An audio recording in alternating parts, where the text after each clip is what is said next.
Hello everyone, আকু সুগঠি খুবারে সবাইকে নমস্কার ও আসসালামু আলাইকুম। আপনারা সবাই কেমন আছেন? আমি আজকে এসেছি এই পুকুরে দেখতে পাচ্ছেন শাপলা ফুল। এখন কিন্তু শেষ পর্যায়ে শাপলা ফুল। তো আমি এখানে এসেছি হচ্ছে যে শাপলা ফুলের নিচের অংশ মুলি থাকে, এগুলো কিভাবে খায় আর কেমন করে খেতে হয় এই সব কিছু আপনাদেরকে দেখাবো, আর বিস্তারিত এই ভিডিওতে থাকছে। আমি এখন পুকুরে নামবো। পুকুরটা কিন্তু আগের চাইতে শুকিয়ে গেছে যেহেতু শীতকাল, আর শীতকালে পানি প্রচন্ড ঠান্ডা।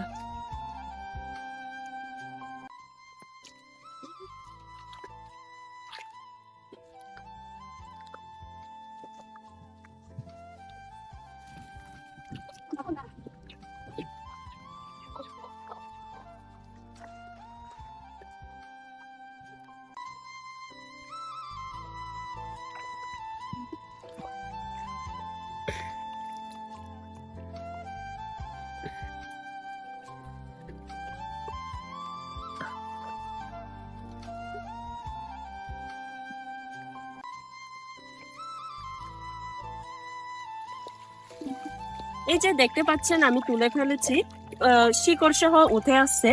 আর এই যে এগুলো হচ্ছে এই শাপলা ফুলের মলি। তো এটা এক ধরনের কচুর মতো। এটা যখন কাটবে ভিতরে একটা লালচে বর্ণ আকার ধারণ করে। তো আজকে আমি এইগুলো কিভাবে কাটবো আর কাটার পর ভিতরে অংশটা কি রকম সেগুলো সবকিছু এই ভিডিওতে দেখাবো। আর প্রথমে আমি এই শিকড়গুলো ফেলে দিব যেহেতু অনেক ভারী হয়ে গেছে আর বেশি মাটি, তাই এগুলো আমি এখানে দিয়ে ফেলে দিব।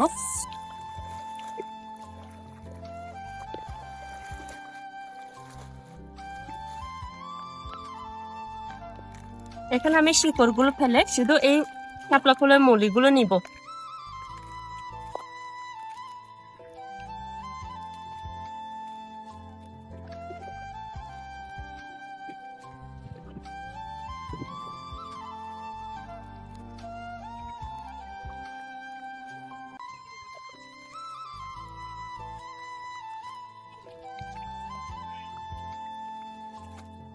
এই যে এই শাপলা ফুলের মলিগুলো দেখা যাচ্ছে একদম এখান থেকে ভেঙে গেছিল, দেখা যাচ্ছে একদম লালচে বর্ণ হয়ে গেছে। তো আমি এখন শিকড়গুলো ফেলে দিয়েছি। এখানে এইগুলো যেহেতু পাতাগুলো প্রয়োজন নাই, আমি এই পাতাগুলো ফেলে দিব।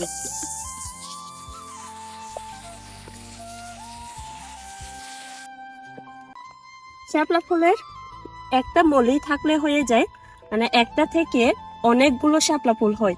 এই শাপলা ফুলের মলি যতদিন থাকবে ততদিন কিন্তু শাপলা গাছ কোনোদিন মরে না। আমাদের কিন্তু দেশে গরমকালে আর শীতকালে পানিগুলো শুকিয়ে যায়, যেমন খালের পানি পুকুরের পানিগুলো শুকিয়ে যায়, তখন কিন্তু গাছগুলো ঠিকই মরে যায়, কিন্তু এই মলিটা মাটির ভিতরে থেকে যায়। মাটি ঠান্ডা থাকে, আর যখন বর্ষাকাল আসবে বর্ষাকালে এইখান থেকে আবার গাছ ফুটে ফুল ফুটে যায়। তো আমি এখন এটা নিয়ে যাব, আপনাদেরকে দেখাবো এটা কেটে।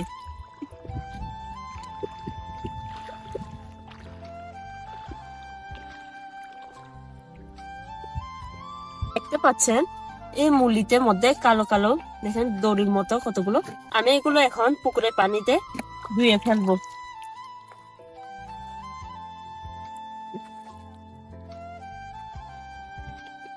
আমি এখন এটা কেটে দেখাবো আপনাদেরকে।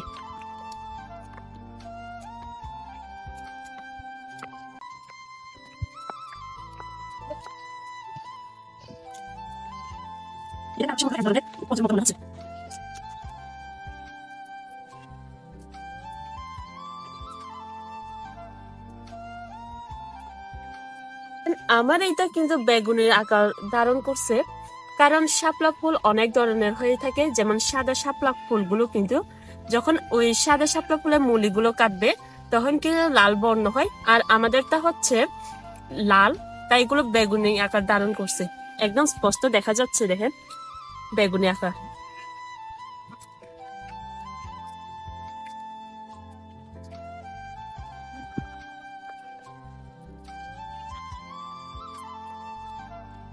এটা টেস্টটা একটু অন্যরকম, যেমন খাওয়ার সময় আলু মতো, আর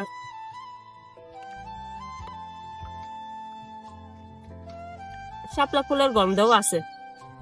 তারপর যেমন এই স্বাদটা হচ্ছে এরকম, আমরা যে ড্রাগন ফল খাই ওই ড্রাগন ফলের মধ্যে যে স্বাদবিহীন স্বাদটা থাকে, ঠিক এই শাপলা ফুলের মূলের মধ্যেও স্বাদবিহীন স্বাদটা।